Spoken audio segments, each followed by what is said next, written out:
kesuksesan itu dua. Satu, kesuksesan yang tampak, yang kelihatan, yang bisa direkayasa. Dua, kesuksesan spiritual. Harus dari sebuah ibadah yang punya kualitas.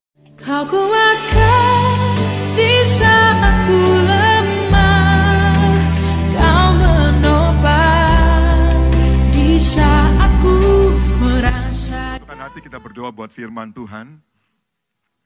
Satukan hati, mari kita berdoa.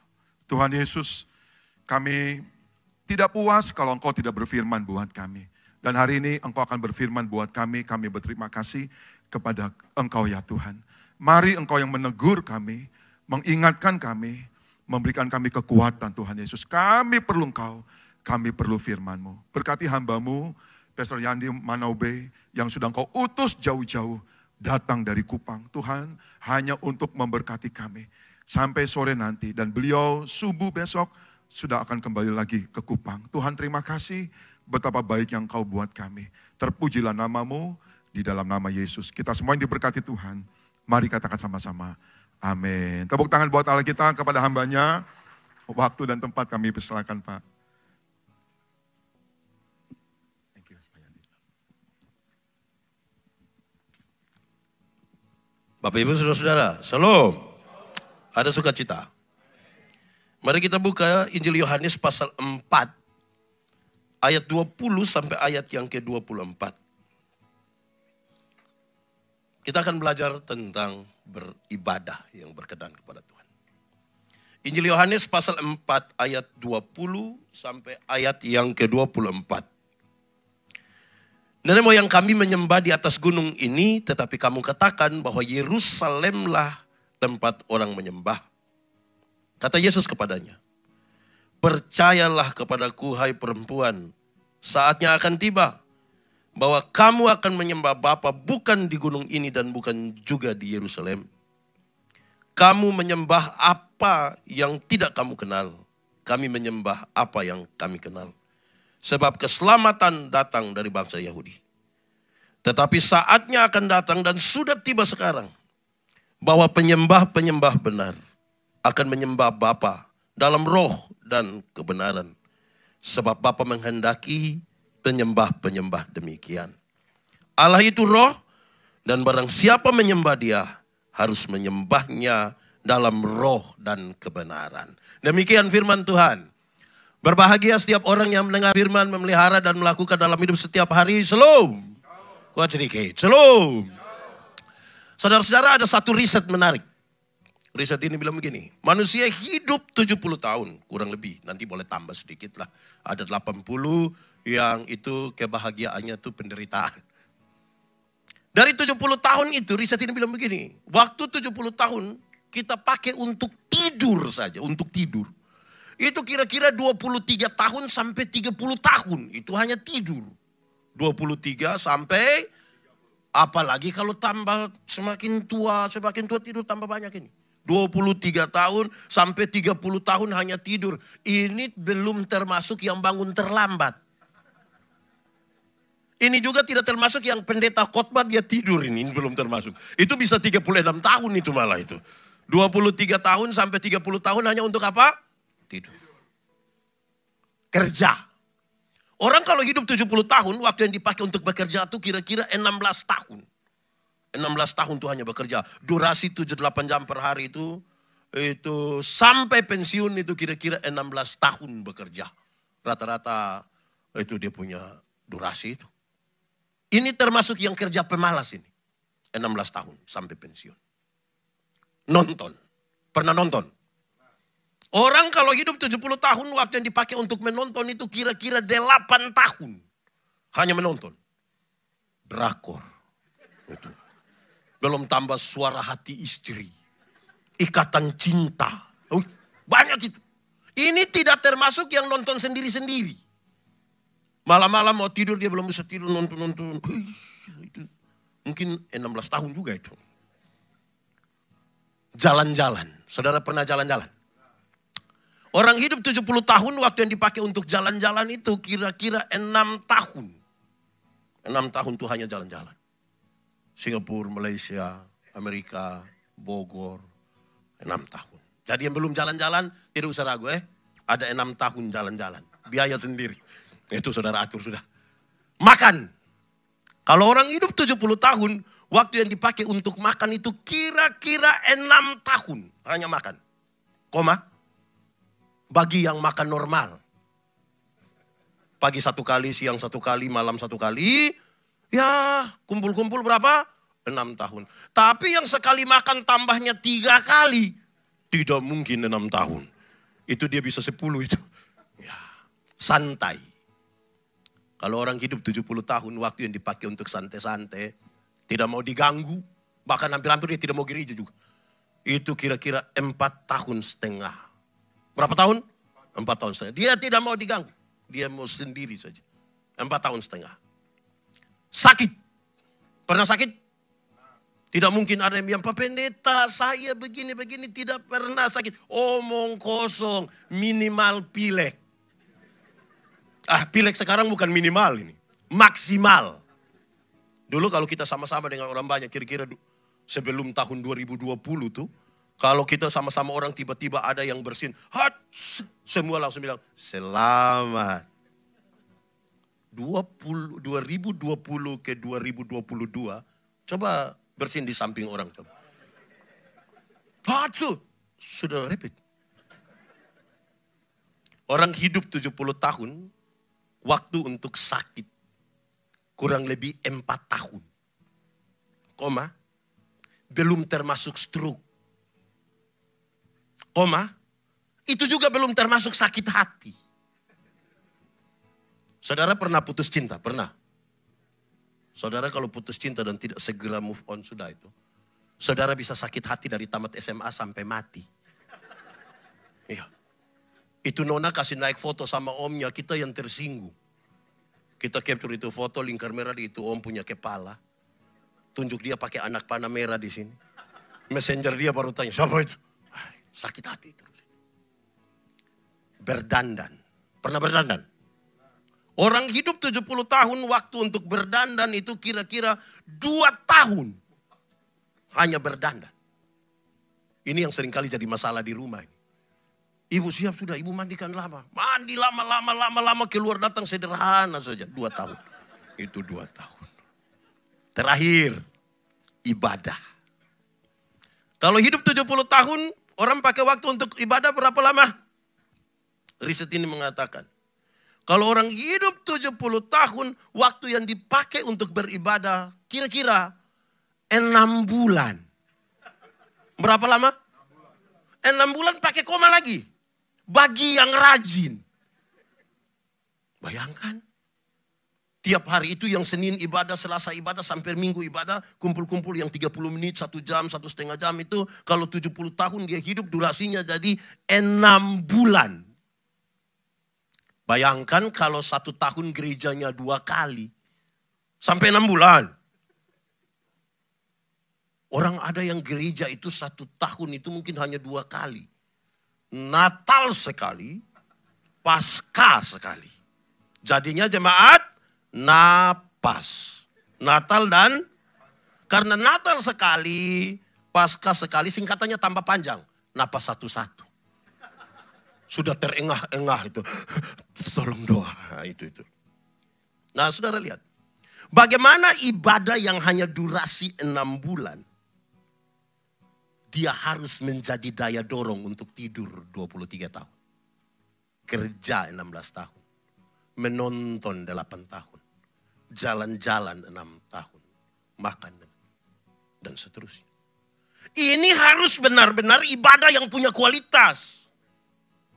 Kalau ibadahnya biasa-biasa, dari semua itu yang paling banyak pengaruh apa? Yang paling banyak kita lakukan? Tidur. Jadi bukan ibadah yang jadi pengaruh. Tidur yang jadi pengaruh. Ini jadi masalah dalam hidup kita. Kalau ibadah kita bukan ibadah yang sungguh-sungguh punya kualitas.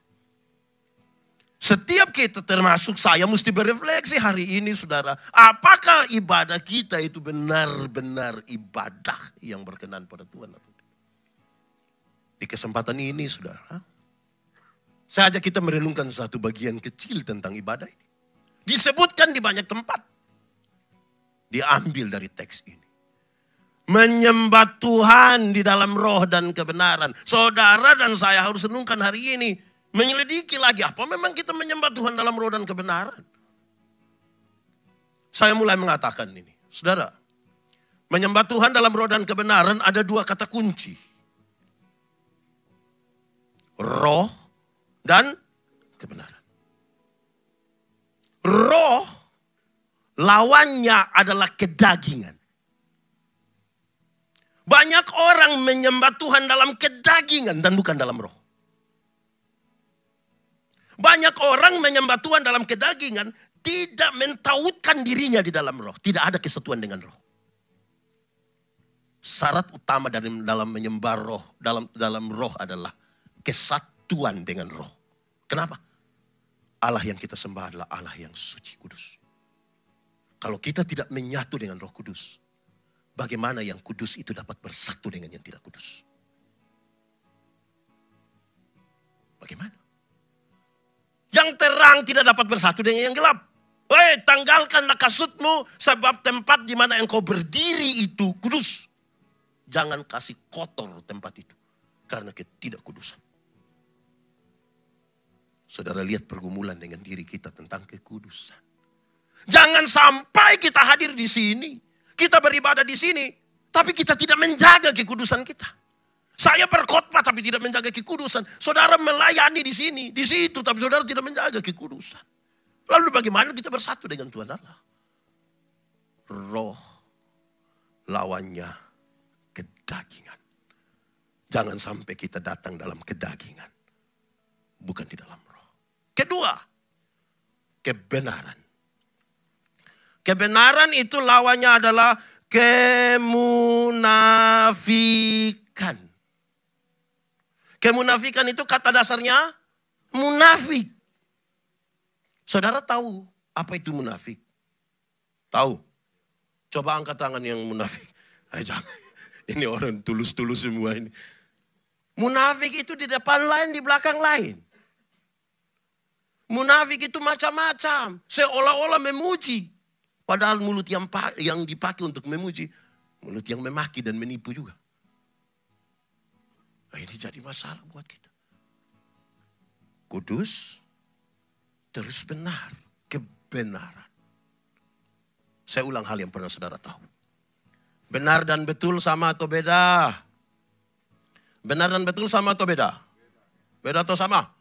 Sama atau beda? Tulisannya beda, artinya sama. Benar bisa berarti betul, betul bisa berarti benar. Tapi dua kata yang sama ini sama-sama diberi awalan ke dan akhiran an. Benar akan jadi kebenaran.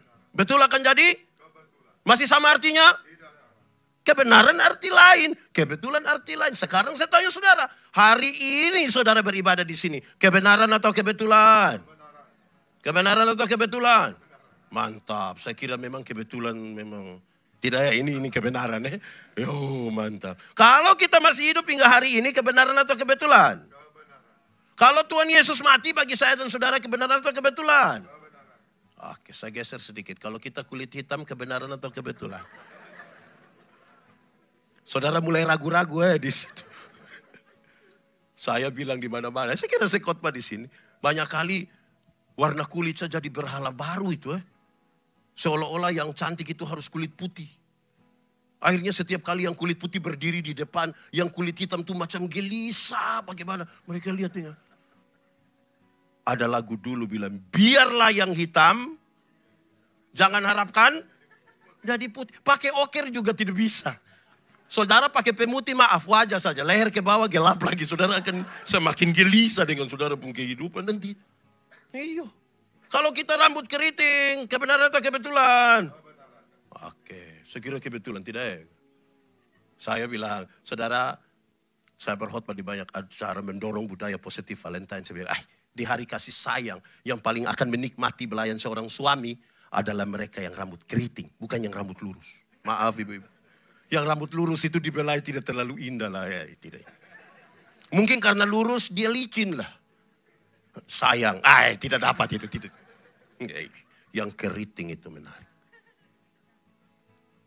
Sasa sayang lebih. Ya, kebenaran. Tapi kebenaran yang mana saudara?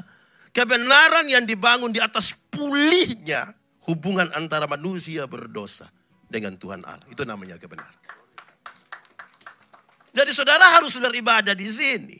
Yang dibangun di atas landasan pulihnya relasi antara kita yang berdosa dengan Tuhan. Supaya jangan pelihara yang tidak benar itu, yang tidak kudus itu. Banyak orang merasa dia tinggal dalam kebenaran. Apa memang benar? Oh, belum tentu. Kenapa? Kebenaran dalam Alkitab punya 3 dimensi. Pertama, kebenaran dalam Alkitab itu berdimensi legal. Legalitas. Ikut aturan. Semua bentuk pelanggaran terhadap aturan Tuhan tidak mau. Tuhan tidak suka. Harus ikut yang benar. Saudara kalau naik motor, ada SIM, ada STNK, lampu-lampu ada pakai helm, ada kaca spion, ada operasi lalu lintas.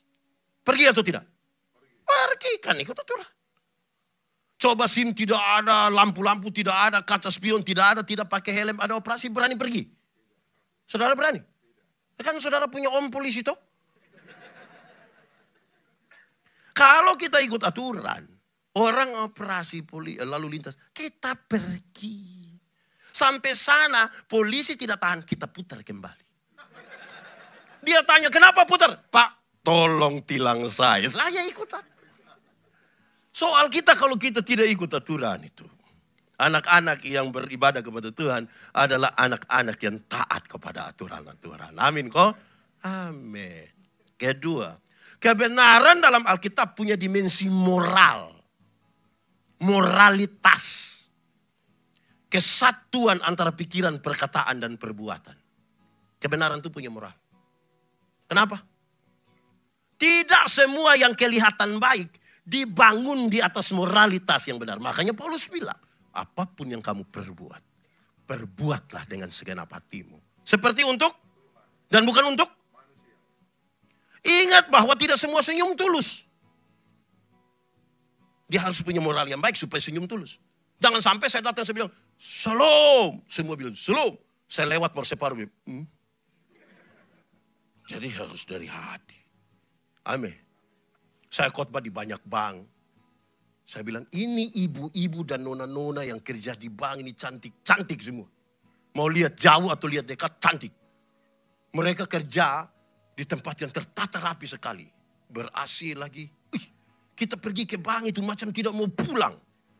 Macam mau lihat-lihat terus saja orang begini. Kita baru naik sampai di tangga terakhir. Dengan santun sekali mereka bilang begini. Selamat siang. Ada yang boleh kami bantu? Terus saya tanya mereka. Ibu-ibu.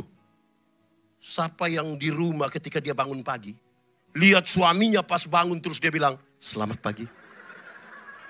Ada yang bisa kami bantu?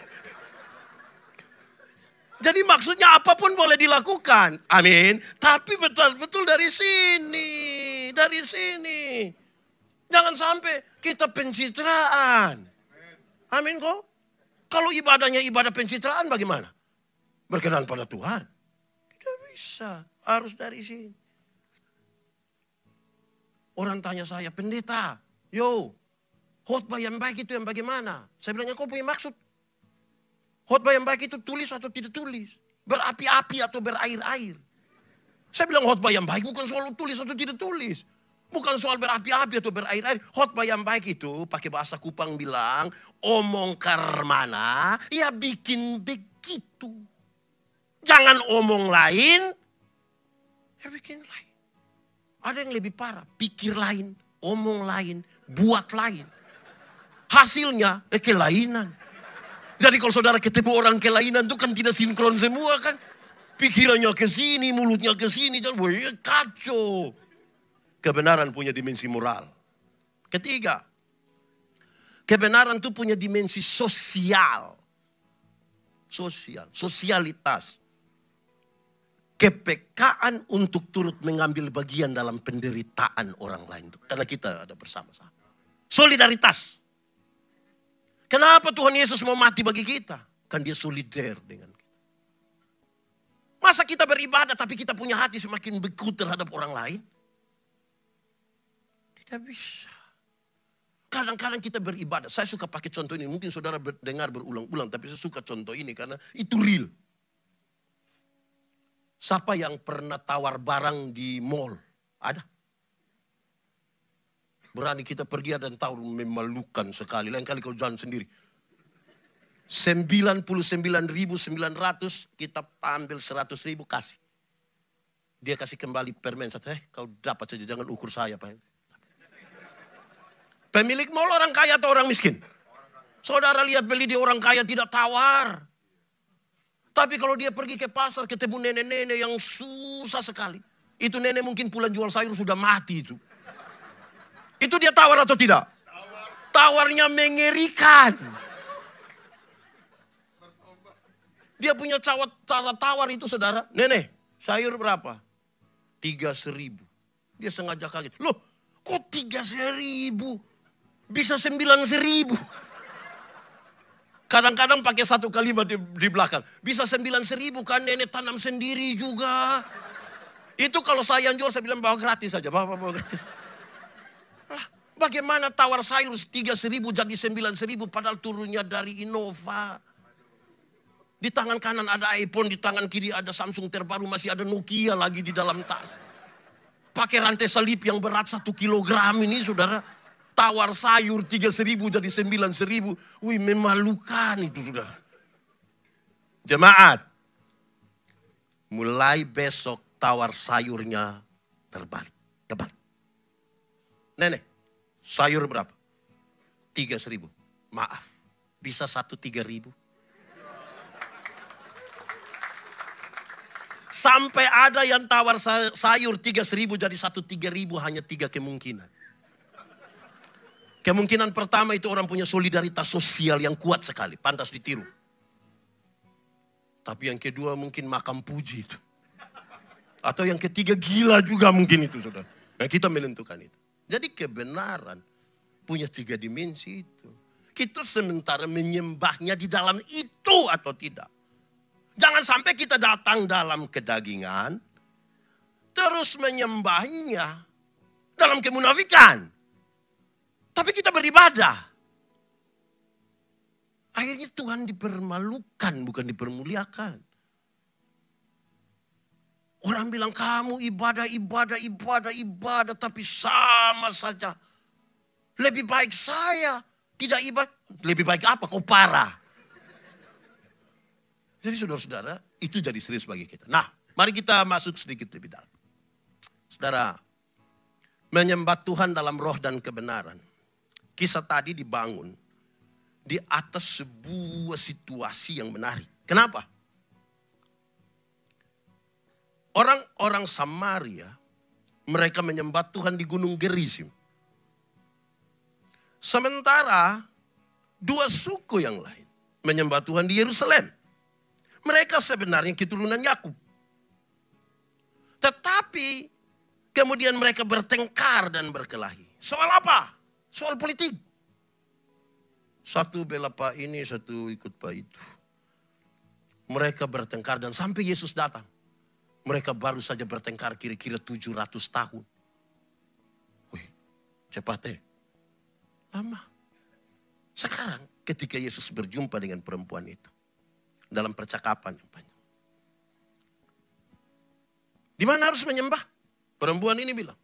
Nenek moyang kami menyembah Tuhan di sini, di Gunung Gerizim. Tapi kamu mengatakan di Yerusalem lah tempat menyembah. Karena ada bait Allah di sana. Jadi yang benar mana? Tuhan Yesus bilang tidak. Akan tiba waktunya dan sudah tiba waktunya. Kamu tidak akan menyembahnya di gunung ini atau di Yerusalem. Tapi kamu akan menyembahnya di dalam roh dan kebenaran. Allah itu roh. Dia suka mereka yang menyembahnya di dalam roh. Dalam kesatuan dengan roh tadi yang saya jelaskan. Saudara. Tembok-tembok Yerusalem dan Gerizim sudah diruntuhkan. Sekarang bagaimana orang menghadap Tuhan sekarang? Saya mengarahkan kita pada 3 poin ini. 1. Menyembah Tuhan dalam roh dan kebenaran. Dia bukan sebuah reaksi emosional. Bukan. Tapi dia sebuah respon iman. Bukan reaksi emosional. Tapi dia respon iman. Bagaimana membedakan antara reaksi emosional dan respon iman? Ada orang meninggal. Ada ibu-ibu suaminya meninggal. Dia sedih kok tidak? Saudara tidak tahu dia sedih atau tidak? Ya, taruhlah dia sedih. Dia sedih ini kan? Orang yang beriman, yang menyembah Tuhan dalam roh dan kebenaran. Dia akan bertanya dalam dirinya. Apa yang saya imani tentang kematian? Dia menemukan jawaban. Oh, mati bukan akhir dari segala sesuatu. Mati adalah tempat di mana kita diubah dari tubuh yang dapat binasa ke dalam tubuh yang tidak dapat binasa. Supaya kita bisa hidup dalam kekekalan bersama dengan Kristus di sorga. Berdasarkan keyakinan iman itu, dia menyanyi. Sabar dalam susah sukarmu. Sabar, Tuhan ada sertamu. Realistis pada persoalan. Bahwa ini ada masalah. Tapi Tuhan menjanjikan. Saya mau tanya saudara. Saudara punya masalah? Yang lain tidak ada masalah. Tidak usah omong. Saya lihat ini muka bermasalah semua. Masalah ialah kesenjangan antara harapan dan kenyataan. Tiap-tiap hari kita berjumpa dengan kesenjangan antara harapan dan kenyataan. Harapan menikah umur 28. Kenyataan sudah 33. Masalah. Harapan menikah dengan dia. Kenyataan. Dia nikah dengan kita punya teman. Pokoknya masalah. Setiap kali berjumpa dengan masalah. Orang yang menyembahnya dalam roh dan kebenaran bertanya. Apa yang saya imani? Kadang-kadang kita reaksi emosi. Bukan respon iman. Ada orang punya suami meninggal. Kita datang, kita menyanyi. Di dalam doamu. Kau sebut namaku. Itu separuh. Minta anak kecil lagi untuk baca puisi dengan judul Ditinggal Ayah. Sedih kok tidak? Semua orang menangis. Terus saudara bilang, semua menangis. Kalau saudara hanya ingin menangis, cukup nonton film Korea. Saudara bisa menang.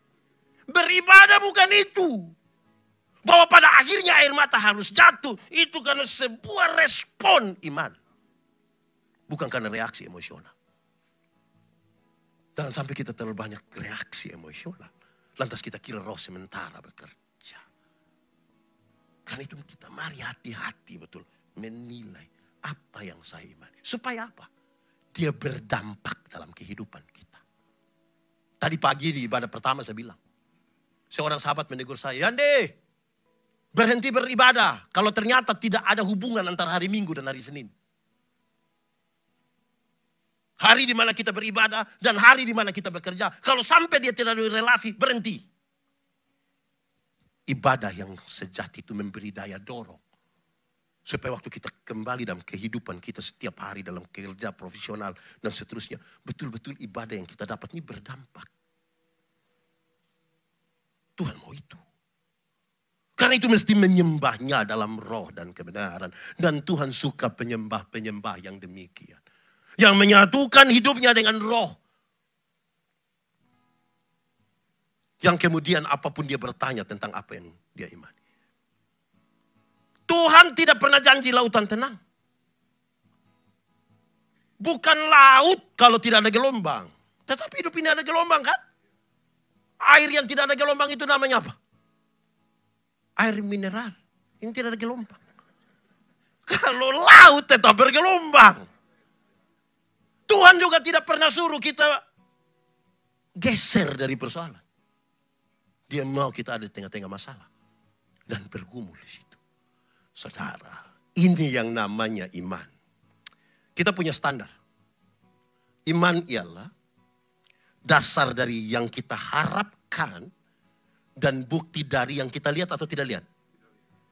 Bagaimana menjelaskannya? Saudara lihat. Dasar dari yang diharapkan. Maksudnya begini. Dasar itu kan fondasi. Teorinya mengatakan. Fondasi kuat, bangunan kuat. Fondasi miring, bangunan miring. Harapan itu apa? Idealisme masa depan. Cita-cita. Hal-hal yang ingin kita capai. Impian, visi. Saudara mau jadi apa saja boleh. Mau jadi orang terkaya boleh. Mau jadi paling cantik boleh. Mau jadi orang paling sukses boleh. Dibangun di atas dasar apa? Itu yang penting. Karena semua orang yang tidak beriman punya, semua orang yang tidak beriman pun memimpikan hal yang sama seperti kita. Kepingin sukses, kepingin kaya, kepingin. Yang membedakan kita adalah kita bangun dia di atas fondasi apa. Itu yang membedakan.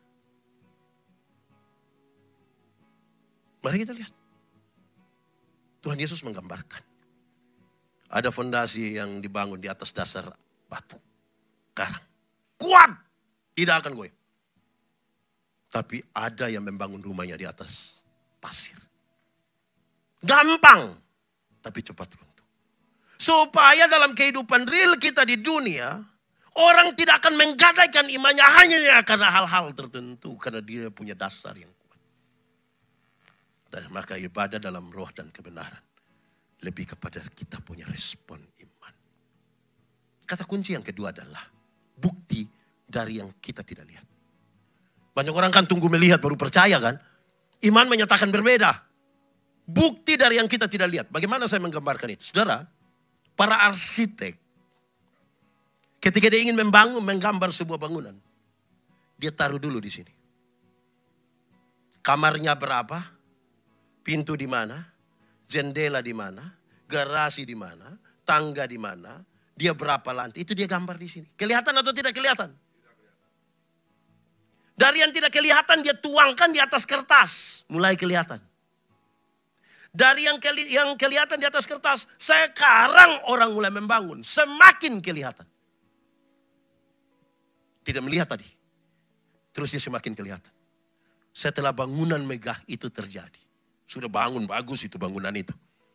Orang-orang datang foto-foto di depan itu bangunan. Saya mau tanya saudara. Yang foto-foto di depan bangunan itu mereka tahu titik-titik terkuat dari itu bangunan? Tidak tahu. Mereka mengagumi kemegahannya. Tapi mereka tidak tahu titik terkuat dari bangunan itu. Titik-titik terkuat dari bangunan itu dimungkinkan hanya dua orang yang tahu. Satu, yang menggambarnya. Yang kedua, yang mengerjakannya. Jangan sampai kita kelihatan megah di luar. Di dalam hancur, Bapak. Kita seperti kuburan. Di luar pakai keramik. Gambar Tuhan Yesus. Baru tulis Immanuel. Di dalam parah. Karena itu Tuhan menghendaki mereka. Yang menyembahnya di dalam roh dan kebenaran. Dari sesuatu yang tidak kelihatan tadi. Banyak orang rindu melihat baru percaya kok. Yang membedakan iman itu saudara. Ada mobil jalan dari sini ke puncak.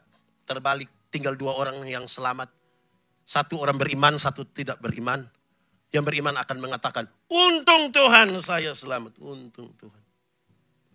Yang tidak beriman akan bilang, untung tadi saya lompat cepat Pak. Di satu peristiwa yang sama. Pengakuan kita bisa beda. Kita bisa nilai. Kita punya respon. Atau kita justru bereaksi emosional. Itu pertama. Kedua. Menyembah Tuhan dalam roh dan kebenaran. Kepuasan manusia tidak boleh lebih tinggi dari kemuliaan Allah. Tidak boleh. Saya khotbah habis saudara puas atau tidak puas. Tidak penting. Saudara nanti tidak mau lagi, jangan coba-coba itu, suruh itu pendeta yang kepala botak datang. Tidak penting. Yang paling penting adalah Allah dipermuliakan. Banyak jemaat bergereja cari kepuasan, bukan cari kemuliaan. Banyak orang pergi ke gereja tuh mencari kepuasan. Sini dong pendeta ini kalau khotbah, wow. Kalau yang itu khotbahnya, wih. Lalu untuk apa? Ini. Lantas kami terbawa untuk memuaskan telinga. Lah kita sementara tidak menyembahnya dalam roh dan kebenaran. Anda harus bermain begitu rupa, berkhotbah begitu rupa, memimpin pujian begitu rupa. Orang pulang, orang bilang puji Tuhan. Allah yang dipermuliakan. Supaya gereja bergantung kepada Tuhan dan bukan bergantung pada orang-orang tertentu. Itu kita menyembahnya di dalam roh dan kebenaran. kepuasan manusia tidak boleh lebih tinggi dari kemuliaan Allah.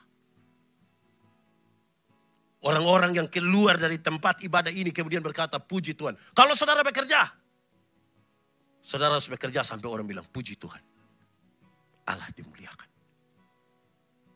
Di satu tempat, sahabat pendeta punya keluarga datang. Mau pulang pakai kapal laut.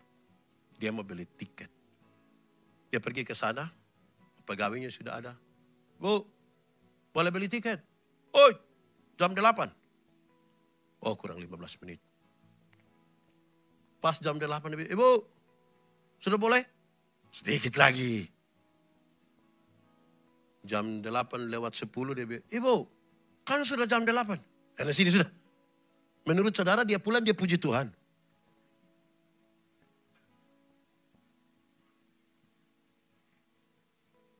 Kalau dia pergi tepat jam 8, dia bisa beli. Dia pulang, orang di rumah bilang, Pak, kok pulangnya cepat?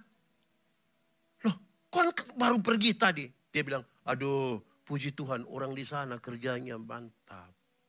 Dari kita punya pekerjaan, orang bilang apa? Puji Tuhan. Allah yang dimuliakan. Bukan kita yang dimuliakan. Dan saudara tahu, kadang-kadang kemuliaan Allah itu kita geser dengan kepentingan kita. Karena kita mulai merasa pantas. Karena kita mulai merasa bisa. Saya mau bilang pada saudara, kemuliaan Allah tidak boleh lebih tinggi dari kemuliaan Allah harus lebih tinggi dari kepuasan manusia. Ketiga, menyembah Tuhan dalam roh dan kebenaran. Tuhan menjadi satu-satunya pusat dalam penyembahan. Bukan pengkhotbah, bukan pemain musik, bukan pemimpin pujian, bukan ornamen apapun di dalam. Tuhan menjadi satu-satunya pusat. Pada saat kita geser Tuhan bukan lagi jadi pusat, kita sementara tidak menyembahnya dalam roh dan kebenaran. Saya ingat ada 2 peristiwa. Ada satu waktu saya pimpin satu ibadah kunci tahun di satu tempat. Pas kami habis khotbah, kami doa tutup. Kami mau foto-foto begitu, ada ibu-ibu bilang begini, Pak Pendeta, kami nanti undang Pak Pendeta lagi. Saya bilang, Ibu, nanti kasih tahu waktu agak lama karena saya jadwal agak padat. Terus dia jawab saya bilang begini, biar kita bisa tertawa-tertawa. Saya bilang, kenapa Ibu? Coba Ibu omong ulang kenapa? Kenapa? Hei, Ibu kalau mau tertawa-tertawa jangan undang saya. Ibu undang Sule. Saya menggumuli khotbah ini nih berhari-hari. Terus Ibu hanya mau cari saya punya tertawa. Dia bilang, Pak Pendeta maksudnya apa? Saya dengar langsung Ibu omong tadi. Nah. Kadang-kadang kita geser, kita punya mau ini kepada apa yang seharusnya tidak boleh. Jangan. Kemuliaan Allah dan dia menjadi pusat dari penyembahan. Tidak boleh ada barang lain yang menjadi pusat. Tuhan menjadi satu-satunya pusat. Kami KKR di satu tempat. Habis juga satu orang datang. Pak Pendeta, khotbahnya tadi mantap. Saya bilang, terima kasih puji Tuhan. Aduh Pak Pendeta, coba kami punya pendeta juga khotbah. Saya bilang, kenapa Ibu? Coba Ibu ngomong saya. Kenapa? Ibu ini baru ketemu saya 1 hari. Itu khotbah pun saya ulang-ulang di banyak tempat. Tapi langsung orang yang tiap hari berdoa kasih Ibu, nih Ibu langsung bilang dia tidak baik. Ibu. Ibu bangun tidur tidak tahu jam berapa, tapi itu pendeta yang Ibu bilang tidak baik itu sudah berdoa kasih Ibu. Ibu ini mungkin makan tidak berdoa, itu pendeta waktu dia mau berdoa makan, dia doa kasih Ibu, Ibu tidak tahu. Baru ketemu satu orang baru lantas itu pendeta, aduh Pak Pendeta saya maksud apa? Saya lihat dengar langsung tadi Ibu bilang. Supaya jangan taruh kami ini menjadi pusat dari sebuah penyembahan. Kegagalan kita bergereja adalah penokohan kita terhadap orang-orang tertentu. Saya tidak bilang bahwa tidak boleh untuk mengerti. Tidak. Jangan sampai Allah tidak lagi menjadi pusat. Kenapa? Tadi kita butuh sebuah kemurnian ibadah yang durasinya hanya 6 bulan. Yang akan menolong saudara melewati masa-masa paling jaya dalam hidup dan masa-masa paling menukik dalam hidup. Ya kan? Kita akan makin menurun. Lalu kita mau cari apa? Kesuksesan itu 2. Satu kesuksesan yang tampak, yang kelihatan, yang bisa direkayasa. Dua, kesuksesan spiritual harus dari sebuah ibadah yang punya kualitas. Kadang-kadang kan kita jujur, kita lebih banyak pada kesuksesan yang tampak. Dulu miskin, sekarang kaya. Dulu tidak ada rumah, sekarang rumah besar. Dulu jalan kaki, sekarang naik mobil. Grab. Kita rasa kita sukses. Ini semua bisa direkayasa. Kesuksesan spiritualnya kita buang. Padahal di sini ada kejujuran. Di sini ada pengakuan dosa. Di sini benteng terakhir orang berjumpa dengan godaan demi godaan. Tapi kita abaikan. Kita cari yang tadi. 16, 8, 6, 6 yang kita cari. Ini kita persoal. Saya bilang, ini ada di grup-grup WA, saudara. Saya bicara ulang saja. Semua yang tampak, yang kelihatan akan selesai. Kalau kita sudah umur 50 tahun, cantik atau tidak cantik sudah tidak penting lagi dalam hidup. Sudah tidak bisa lagi disembunyikan di balik lipstik dan bedak. Saya punya teman satu, kami masih SMA, umur 17 tahun. Dia tato. Guns N' Roses punya lambang yang pangku kaki sambil, wih, gagah. Kulit bagus, tinta bagus, kontras, mantap. Itu umur 17. Dia umur 43 tahun, waktu dia sakit, saya lihat dia tuh, saya sedih juga. Itu tato bukan seperti orang pangku kaki, seperti orang menyembah begini. Dia mulai, mau bagaimana, kita mau bagaimana, tidak bisa. Kalau ada ibu-ibu, orang datang tanya, ibu, umur berapa? Terus ibu bilang, 50. Dia sengaja kaget, hah? 50? Macam 35. Jangan percaya, jangan percaya. Jangan percaya. Masa umur 50 macam ke 35? Nah yang 15 di mana?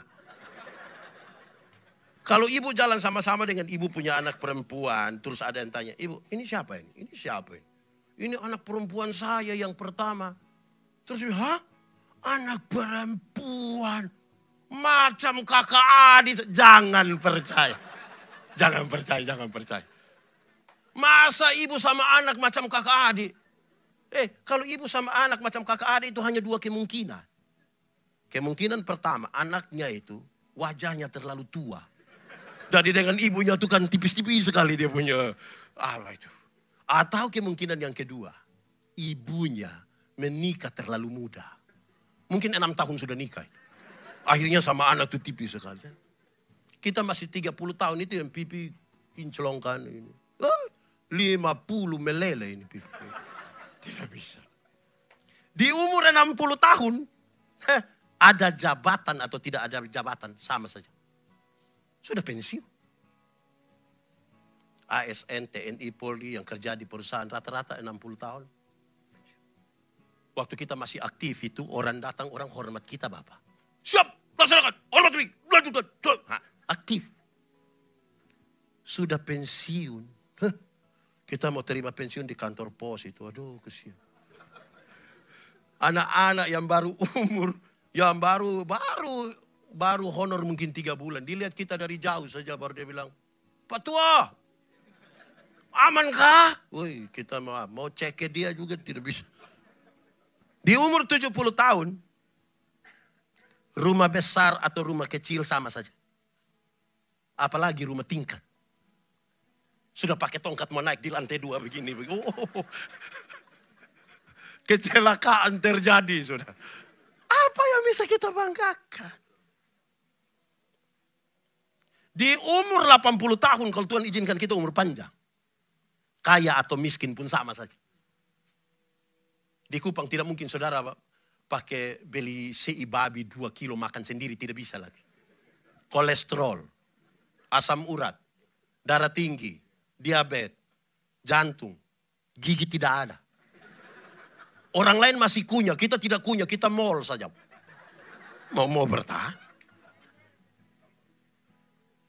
Cucu-cucu lari-lari kan rupa ada punya apa itu? Senang toh?